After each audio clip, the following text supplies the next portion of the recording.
Today's tech news moves fast, but understanding it shouldn't be hard.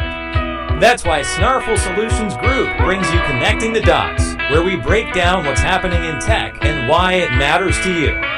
Now, let's dive in with your hosts. Let's unpack this. Welcome to Connecting the Dots. Your shortcut to understanding tech and how it affects you. Exactly. I'm Alex. And I'm Morgan. We're both from Snarful Solutions Group right here in Sacramento. And it is Thursday, May 8th, 2025. Lovely day out there in Sacramento today. Oh, yeah. Sunny, looking at a high of about 89 degrees Fahrenheit. Nice. Beach weather almost. Almost. Quick look back at the markets before we jump in. Wednesday's close, May 7th.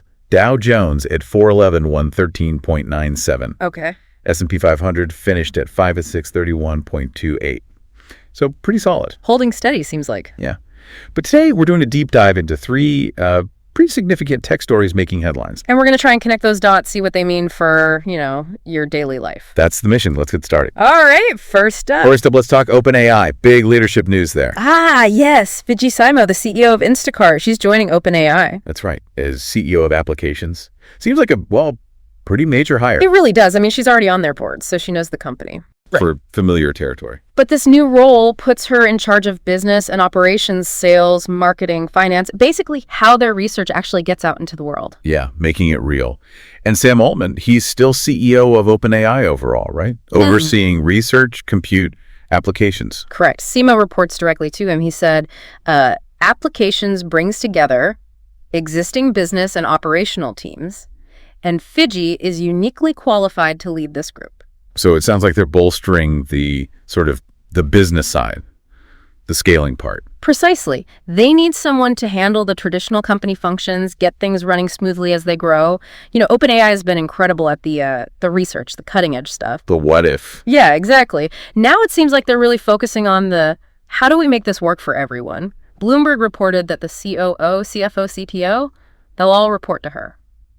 Wow, okay. So a significant chunk of the operational leadership. Definitely signals the importance of this applications division. And her background, I mean, it fits, doesn't it? Over 10 years at Meta. Right. Launched ads in the news feed, headed monetization for the main Facebook app, video products, helped build that massive advertising engine. And then Instacart took them public last year. And the stock's up, 52% since the IPO? That's a strong track record. Absolutely. Taking tech and making it commercially successful, scaling it up.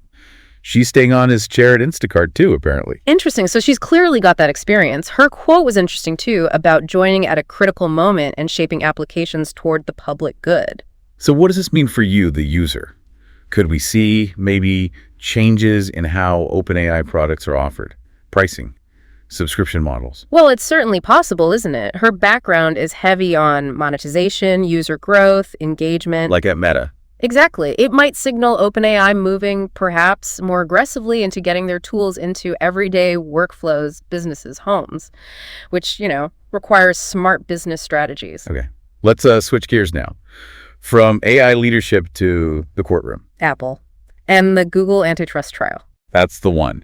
Apple executive Eddie Q was testifying, and it touches on something fundamental.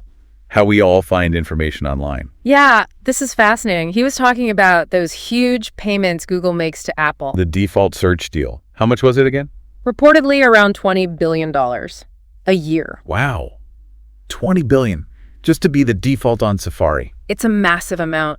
And Q basically argued, look, Bing, DuckDuckGo, they probably aren't going to challenge Google. Right. Not the current players. But he pointed towards generative AI, the chatbots, as the potential disruptors. He even said Apple saw Safari search volume dip last month. First time in 22 years. And he thinks it's because people are using AI chatbots instead. That's what he attributed it to. Yeah. Which is a pretty big statement suggesting a shift is already happening. Although the DOJ wasn't buying it, right? They argued things aren't changing fast enough to fix the monopoly issue now. Exactly.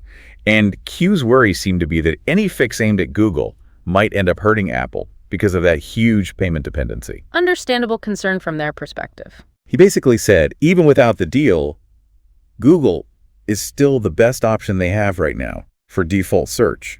Which really highlights Google's dominance, doesn't it? He did concede the deal, probably disincentivized Apple from building their own search engine. But said Apple prefers to focus where it can add unique value. Okay, that makes sense for Apple's brand. But here's the kicker. He talked about AI having much greater potential to change search because these new entrants are tackling it differently. So he sees AI as the real game changer down the line. Yeah. And he mentioned Apple is exploring AI search options, though they're not, ready for prime time yet to replace Google. Still early days for that specific application, perhaps. And then he dropped this line. You may not need an iPhone 10 years from now, suggesting AI could replace it. Whoa. Coming from an Apple exec, that's significant. Right. So think about that for your own future. How you get information, how you interact with tech. It might look completely different. Maybe no search bars, maybe different devices entirely. It really makes you wonder about the future of the smartphone and how companies like Apple are planning for a potential AI-centric world. Very interesting. Okay, one more deep dive today. Yeah. And this one, well, it takes us into a more contentious space. Uh-oh. What are we talking about? Elon Musk's Department of Government Efficiency, or DOGE, and its data collection at the Department of Homeland Security. Ah, yes. I've seen headlines about this. The master database concern. Exactly. The reports claim DOGE is integrating various immigration databases across DHS and also pulling in data from outside agencies. Like Social Security and voting records. That's what's alleged. SSA, IRS, voter data from places like Pennsylvania and Florida. Experts are raising red flags about the sheer scale of connecting all this data, especially with biometrics involved. Yeah, the privacy implications there sound potentially huge. Unprecedented, some are saying. Reports suggest they started uploading mass data to an existing USCIS system back in March. And there's a quote from a senior DHS official. What do they say? They are trying to amass a huge amount of data. It has nothing to do with finding fraud or wasteful spending. They are already cross-referencing immigration with SSA and IRS, as well as voter data. Wow. That's a pretty direct accusation about the intent. It certainly raises questions. And it's not just anonymous sources. Representative Connolly sent a letter about a whistleblower warning of this master database with SSA, IRS, HHS data. So there's official concern being voiced, too. And wasn't there some court action recently? Yes. A federal judge put new restrictions on DOGE's access to Social Security systems. Yeah. A preliminary injunction. Why? What were the concerns? It came from a case brought by labor unions, retirees, worried about privacy, security risks. The injunction allows access, but only to redacted or anonymized data, and only if DOGE staff get training and background checks. So not wide open access anymore. Right. The judge specifically questioned why DOGE needed, quote, seemingly unfettered access to sensitive personal info just for fraud detection, asked if anonymization wasn't enough. And the people suing, what was their main argument? Their lawyer said just having that level of access is itself a privacy violation. It causes an objectively reasonable unease for people receiving Social Security, especially since it includes sensitive medical and mental health records. Yeah, I can see why people would be uneasy about that. There was also that issue with the SSA commissioner, wasn't there? Right. The acting commissioner, Michelle King, resigned apparently after refusing DOGE's access request. Her replacement has faced some controversy too. So a lot of friction there. Definitely. So the takeaway for you listening, this whole situation really puts a spotlight on that balance. Government wanting efficiency, maybe security, versus your individual right to privacy. Especially when they start connecting huge, diverse data sets like this. It makes you think about where your information is going and how it's being used. It's a big, ongoing conversation about government power, data, and oversight in the digital age. Absolutely crucial questions. Okay, so that's our 3 deep dives for today. We looked at Fidji Simo joining OpenAI, what that might mean for AI reaching you. Eddie Q's testimony on Apple, Google, and the potential shakeup from AI in search and beyond. And this ongoing controversy around DOGE and large-scale government data collection at DHS. Lots to think about. These stories really show how fast tech is moving and the big questions it raises about everything from innovation to our basic rights. Couldn't agree more. Well, that's all the time we have for this edition of Connecting the Dots. Remember, we are here to help here at Snarful, so reach out on our website if you have any more questions. Thanks for tuning in. That's a wrap on today's top stories.